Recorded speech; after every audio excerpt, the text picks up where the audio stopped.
Oh oui, je m'en rendais compte. J'ai gravi les marches 4 à 4, jetant un regard distrait à la caméra suspendue au plafond qui filme les 3 escaliers de haut en bas. Je l'ai cherché, partout, sur tous les ponts fermés, dans la foule des passagers assis autour des tables ou dans les rangées de fauteuils à l'avant, parmi ceux debout autour des bars, ceux entrant, sortant des toilettes, parmi les autres élèves du lycée, et même à l'extérieur sur le pont vert, là où il n'y avait pas âme qui vive, par une nuit pareille, où le vent miaulait encore plus fort. Pas de Naomi. Nulle part. Je suis retourné à notre table, le visage ruisselant, les cheveux et les vêtements trempés. Charlie a été le premier à m'apercevoir. Il a ouvert grand ses mirettes. Putain, Henri, t'es trempé. Où est Naomi? Je la trouve pas, j'ai dit. Kayla et Johnny ont levé les yeux de leur smartphone. Quoi? Mais vous étiez ensemble.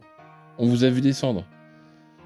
On s'est dit que vous aviez peut-être envie de faire ça dans la voiture, a suggéré Johnny en souriant. Je n'ai pas relevé. Henri, qu'est-ce qui se passe? A demandé Charlie, devant ma mine déconfite. Je ne sais pas où elle est passée. Je l'ai cherchée partout. Je la trouve pas. Mais vous étiez ensemble? Je sais. Ok. Il s'est levé, a jeté un coup d'œil aux deux autres. Vous restez ici. Si elle se pointe, vous appelez, nous on va chercher Naomi. On s'est réparti des tâches. On est repassé partout où j'étais déjà passé. Un flash soudain dans ma mémoire. Je ne revois parcourant les coursives et les salles, scrutant les visages, détaillant les silhouettes. Et un ou deux détails attiraient mon attention. Par exemple, la présence de Jack Taggart. Il était assis au fond, à la dernière table, avant la porte qui donne à l'arrière du bateau. Et bien que ce soit l'heure de pointe, il a la table pour lui tout seul. Tout le monde d'abord ou presque connaît Jack, et personne n'a envie de faire la traverse avec lui.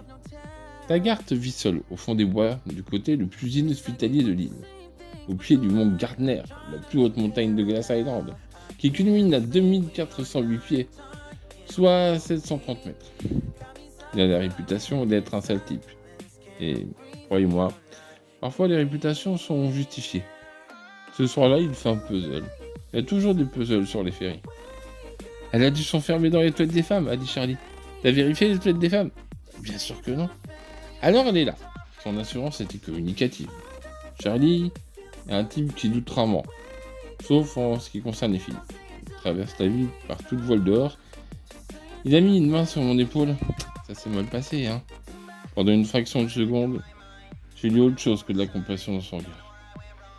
De l'intérêt et de la curiosité. J'ai hoché la tête. Il a pris mon bras et conduit à notre table. Vous l'avez trouvé? A demandé Kayla. Charlie lui a fait signe de laisser tomber. Elle a trouvé quelqu'un d'autre pour la ramener, a dit Charlie, à côté de moi quelques minutes plus tard. Le visage éclairé par les phares arrière de la voiture qui nous précédait et par les cadrans du tableau de bord. J'étais assis au volant dans la pénombre des ponts inférieurs, terrassé par un cafard monstre. Je savais qu'il avait raison. Les Loa, un nom indien que la tribu Chinook qui signifie élan ou wapiti, peut contenir plus de 1000 personnes et 144 voitures. Ça fait un paquet de monde.